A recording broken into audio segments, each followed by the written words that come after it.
So having said that, we're first going to talk about positioning the guitar. This content comes from Aaron Shearer. He talks about this in his method book, and then Renee and I sort of discussed this in the video. Basically, there's about 5 or 6 different ways to manipulate the guitar. The first is bringing the guitar to you, and Renee and I talk about this in the video. What you don't want, to the degree that you can, most of the time, other than sometimes when you're engagement, which will come in later videos, is you want to bring the guitar to you and position it in a way that is effective for the way you play and the sound you're trying to get, rather than bringing yourself to the instrument. In other words, once you've found your relaxed posture, you don't want to be positioning the guitar in a way that forces you out of relaxation. You want to bring that guitar to you so that you can maintain as much relaxation as possible in your posture. Now, there's obviously a variety of different playing positions. If I had to, well, actually, we're going to continue going with positioning. So first, there's bringing the guitar to you versus bringing yourself to the guitar. There is how distant the neck is from the body, whether it's out or closer to you. That obviously has a relationship to how close the body is to you, because as you go in either direction, the neck comes closer, the body goes further, which will make it harder to wrap around with the right arm and hand, but easier for the left. As you bring it in, it's going to make it easier for the right, but harder for the left. You can also tilt the body, which is going to make it a little bit easier to bring the right hand around, and is a part of Renee's posture that he does. But it's going to make the left hand a little bit trickier, because you might, depending on the other positioning choices you make, have to reach around more. I mean, I will talk about that in my own posture in a bit. There is the angle of the neck.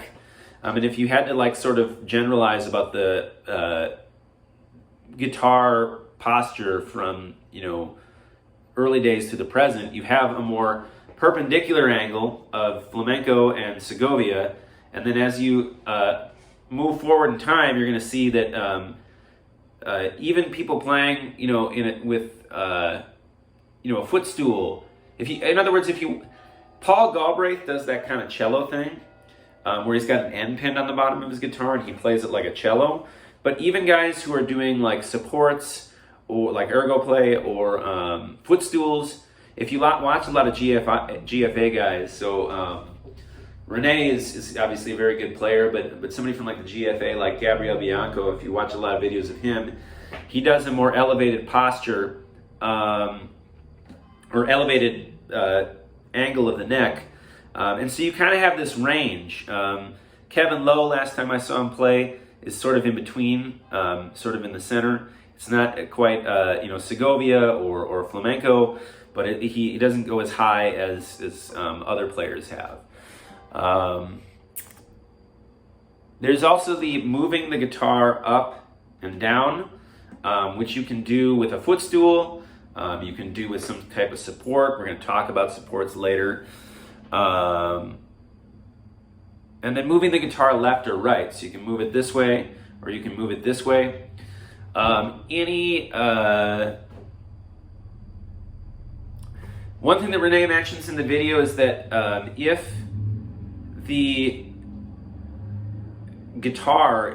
body of the guitar is too large for you, you're going to have to spread your legs out more. And so he mentions one of his students, Chandler, who has had different sizes of guitars. When he first came to Milwaukee, he had a very small instrument.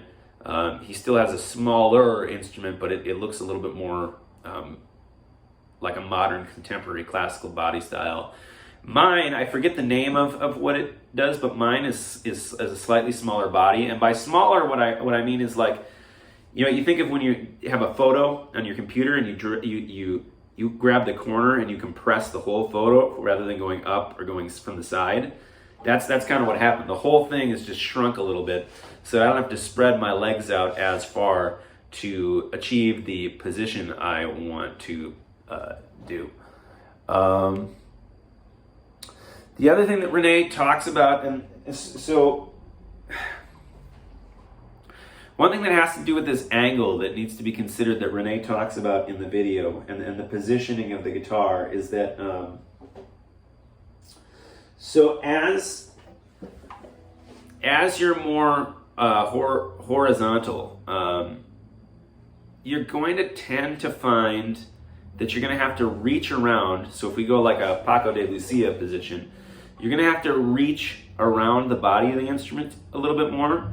And you're also going to have to, there isn't as much effective gravity on the left hand.